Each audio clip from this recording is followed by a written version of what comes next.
যোৰহাটৰ নিমাতীৰ মহাবাহু বনভোজস্থলীত যোৰহাটৰ এটি সাংস্কৃতিক অনুষ্ঠান আকাৰৰ ছাত্ৰ-ছাত্ৰীসকলে পৰিৱেশন কৰে এখনি সজাগতামূলক বাটৰ নাট।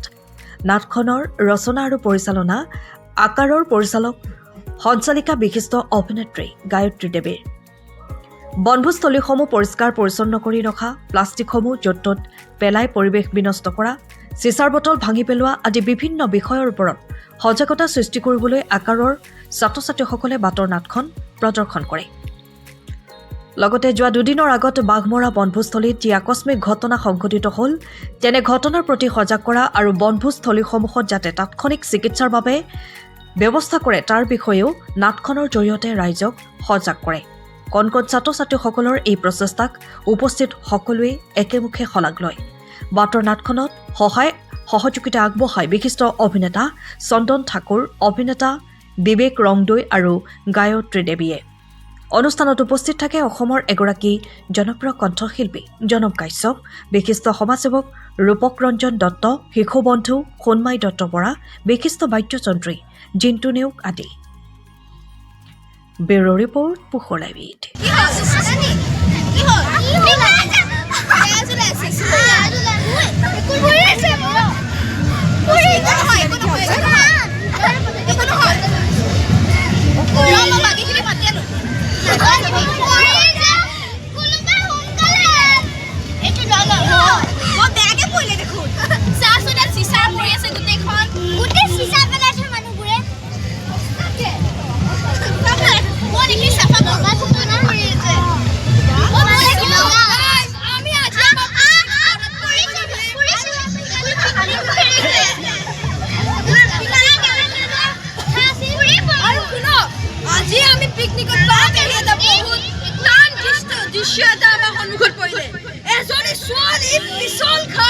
চিচাৰত হাত কাটিলে কেনেকুৱা বেয়া খবৰ হয় না বাৰু? ভণ্টি তোমাৰ নামটো কৈ তোমাৰ এড্ৰেছ কৰিছে কৈ দিয়া তোমাৰ এড্ৰেছ আপুনি যাওকচোন আপুনি হেল্প কৰিব আছো কি কৰিব ভাইৰেল কি কৰিব লাগে আৰে ভাইৰেল কৰিলে মানুহ বেয়ালে গম পাব না এনেকৈ কৰিব না আমি এতিয়া মানুহখন এনজয় কৰিছে এই কথা আপুনি কোৱা দেখিলে মই এনজয় কৰিছো বুলি মই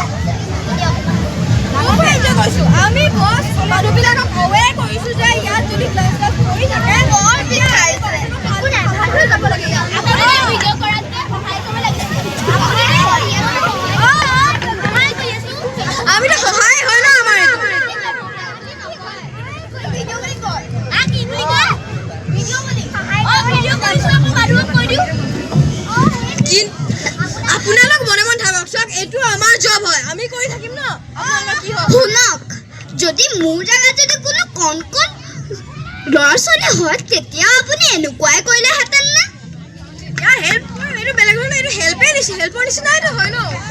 পিছে আপুনিতো বহুত বেয়া কাম কৰিছে কি মানে বাৰু আপোনালোকে ৰ'বাচোন তোমালোক ক'ৰ পৰা আহিছা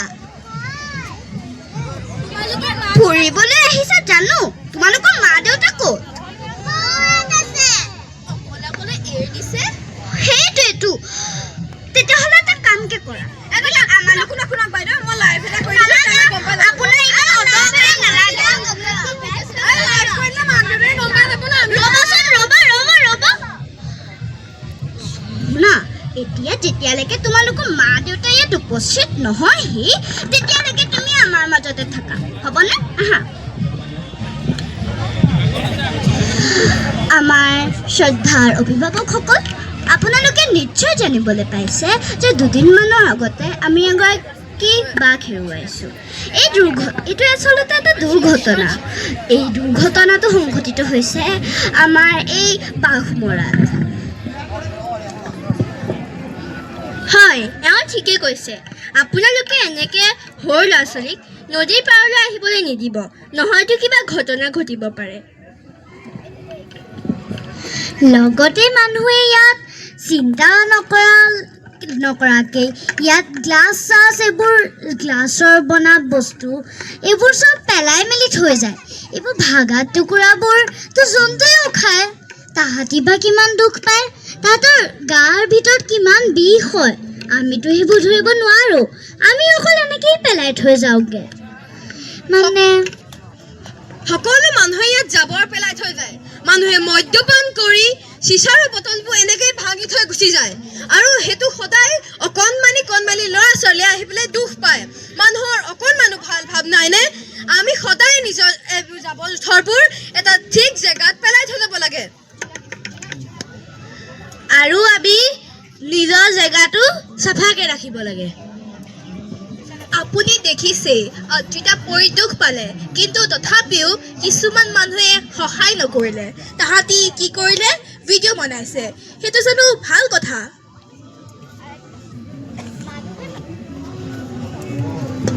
মানুহে পিকনিক খায় কিন্তু এই চিচা ৱেষ্ট এইবোৰ চব তলতে পেলাই থৈ যায় এইটো উচিত নে হয় কণ কণ 20 বছৰীয়া যোৰহাটবাসীৰ একমাত্ৰ ভৰসা প্ৰতিষ্ঠান ৰিয়া টি ষ্টল হয় যোৰহাট পুৰণি বালিবাটস্থিত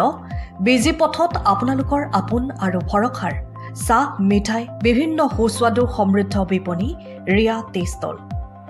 ৰিয়া টি ষ্টলৰ দ্বিতীয়খন সংযোজন ৰিয়া টি ষ্টল ৰাইজৰ বাবে মুকলি ইয়াত নানান ধৰণৰ বিস্কুট ব্ৰেড সুস্বাদু পেষ্ট্ৰি কেক চাহ কফিৰ লগতে বাৰ্থডে কেক উপলব্ধ লগতে অৰ্ডাৰ মতে যোগান ধৰা হ'ব তেনেহ'লে পলম নকৰি আহক আপোনালোকৰ প্ৰিয় বিপণী ৰিয়া টি ষ্টললৈ